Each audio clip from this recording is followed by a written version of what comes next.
욕먹으면 고치는 정부라는 주제로 4개의 정부 부처를 평가하고 최근의 4개 뉴스를 한꺼번에 정리해보려 합니다. 먼저 보건복지부입니다. 부양의무자 기준 폐지를 하겠다고 밝혔습니다. 부양의무자 기준 폐지가 이야기가 된 건 2014년에 있었던 송파구 세모녀 자살 사건이죠. 2014년에 서울 송파구 석촌동 단독주택 지하 1층에서 엄마와 두 딸이 번개탄을 이용해서 동반 자살한 게 발견되었습니다. 현금 70만 원이 든 봉투가 현장에 있었고요. 집세와 공과금이 밀려 죄송하다는 메모가 함께 들어 있었습니다. 자존감을 지키려 했던 정직한 보통 사람들의 죽음이었습니다. 이 사건부터 이야기되어진 게 국민기초생활보장법에 명시되어 있는 부양의무자 기준이란 걸 폐지해야 된다. 아무리 가난해도 부양의무자가 있으면 생계급여, 교육급여, 의료급여, 해상급여, 장제급여 등을 받을 수 없도록 한 제도죠. 부양의무자가 부양 능력이 없는 경우에도, 부양의지가 없는 경우에도 이 제도는 그대로 적용됩니다. 그래서 비수급 빈곤층, 죽을 정도로 가난하지만 국가로부터 아무런 도움을 받지 못하는 사람들이 많이 생길 수밖에 없었고 93만 명, 63만 가구에 달합니다. 부양의무자 기준 폐지는 문재인 대통령 대선 공약이었어요. 그런데 취임 이후 정부가 들어선 이후 지금까지 부분적으로만 완화해서 35만 명 정도 줄이는 데서 그쳤어요. 그래서 그동안에 욕을 많이 먹었습니다. 이거 왜 빨리 안 하냐. 이제 드디어 부양의무자 기준을 완전히 폐지하겠다라고 박능후 보건복지부 장관이 밝혔는데 늦은 감이 있는 것은 사실입니다. 그동안의 부분적 완화에 그쳤거든요. 그래서 2021년부터 부양의무자 기준을 완전히 폐지하도록 하겠다고 합니다. 늦었지만 욕을 많이 먹고 그 욕을 경청해서 변화를 도모했다는 거, 2021년부터 가능하게 되었다는 거, 그나마 괜찮은 변화라고 할 수 있겠죠. 다음은 부산시입니다. 오고돈 부산시장님 욕 엄청 먹었죠. 강제징용 노동자상 철거해가지고 욕 엄청 먹었습니다.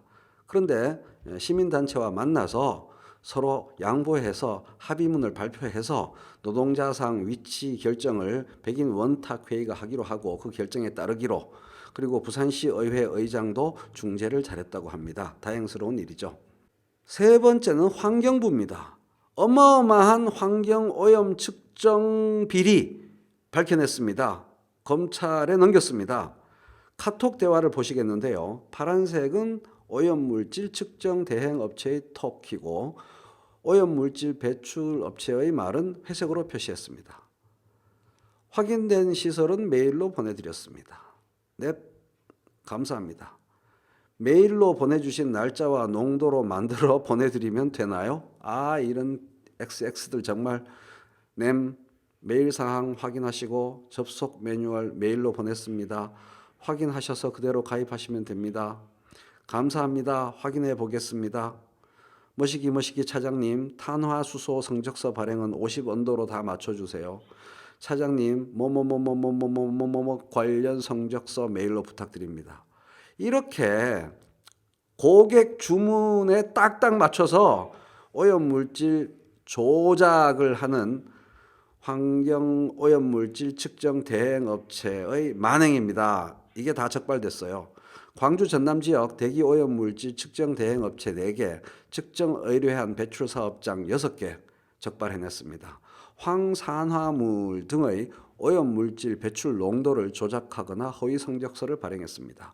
4곳의 측정 대행업체 이름입니다.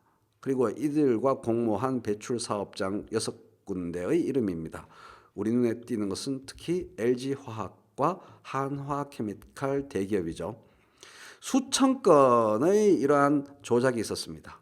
실제 대기 오염물질 배출 농도를 33.6% 평균 33.6% 수준에서 조작했고요. 특정 대기 유해물질 배출 기준치를 173배 이상 초과한 경우도 있었습니다.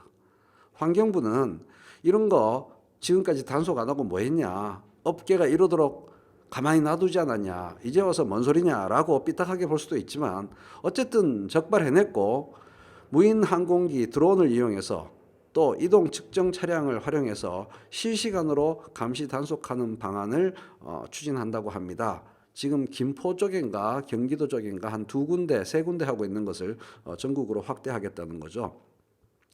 배출 사업장과 측정 대행 업체의 유착 관계를 차단하고 측정 대행 업체의 등록 관리 등 관련 제도 개선을 추진하고 촘촘한 실시간 첨단 감시망을 구축하여 미세먼지 불법 배출을 근절하겠다고 환경부가 밝혔습니다.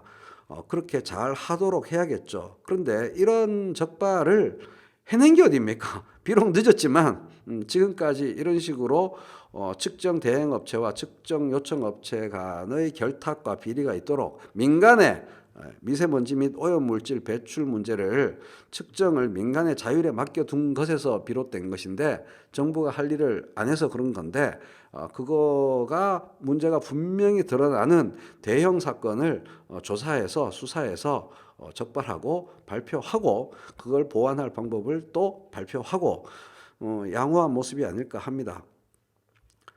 얼마 전의 일이죠. 포항지열발전과 포항지진정부조사연구단. 지열발전이 포항지진의 원인이라는 걸 정부의 책임하에 투명하게 조사 및 연구해서 있는 그대로 사실을 드러냈습니다.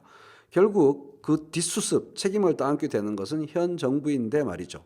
과거 정부의 잘못이라 해도 매우 시끄러워질 일이라는 게 현 정부에도 부담이 된다는 게 분명한데도 투명하게 있는 그대로 밝혔습니다.